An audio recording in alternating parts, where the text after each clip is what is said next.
మంచిది. క్రీస్తునందు ప్రేమైన వార్లారా, పరిశుద్ధ గ్రంథములో నుండి కీర్తనల గ్రంథం, కీర్తనలు 37వ కీర్తన 11వ వచనం. దీనులు భూమిని స్వతంత్రించుకొందరు, బాహుక్షేమము కలిగి సుఖించెదరు.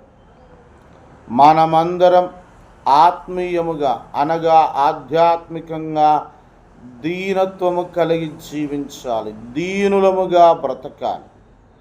అంటే ప్రభువైన యేసు క్రీస్తు దేవుని ఎదుట, ప్రభువైన యేసు క్రీస్తు దేవునికి దీనులముగా జీవించాలి, తగ్గించుకొని బ్రతకాలి, లోబడి బ్రతకాలి, విధేయత కలిగి వినయము కలిగి మనము జీవించాలి. అలాగున జీవించినప్పుడు దేవుడు భూమిని మనకు స్వతంత్రింపజేస్తాడు, దేవుడు మనకు భూమిని అనుగ్రహిస్తాడు, దేవుడు భూమిని మనకు సొంతము చేస్తాడు. అంత మాత్రమే కాదు, బహుక్షేమము కలిగి సుఖముగా జీవిస్తాం. దైవ గ్రంథాన్ని ఇంకా మనము గమనించినట్లయితే ప్రభువైన యేసు క్రీస్తు దేవుడు దీనునిగా ఈ భూలోకములో ఆయన జన్మించాడు, దీనునిగా ఆయన ఈ భూలోకములో జీవించాడు, శిష్యుల పాదములో కడిగాడు.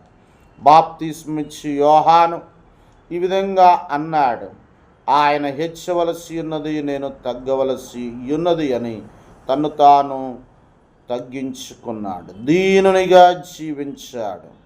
ఆయన చెప్పుల వారును విప్పుటకు యోగ్యుడను కాను అని చెప్పాడు. కాబట్టి బాప్తిస్మిచ్చి యోహాను దీనునిగా ఈ భూలోకంలో జీవించాడు. సుంకరి దీనునిగా ఈ భూలోకములో జీవించాడు. ఆకాశం వైపు తన కనులెత్తుటకు ధైర్యము చాలక రొమ్ము కొట్టుకొనొచ్చు, దేవా పాపినైన నన్ను కరుణించుము, కనికరించుమని దేవునికి ప్రార్థన చేశాడు. అప్పుడు దీనుడైన సుంకర్ని దేవుడు హెచ్చించాడు, ఘనపరిచాడు.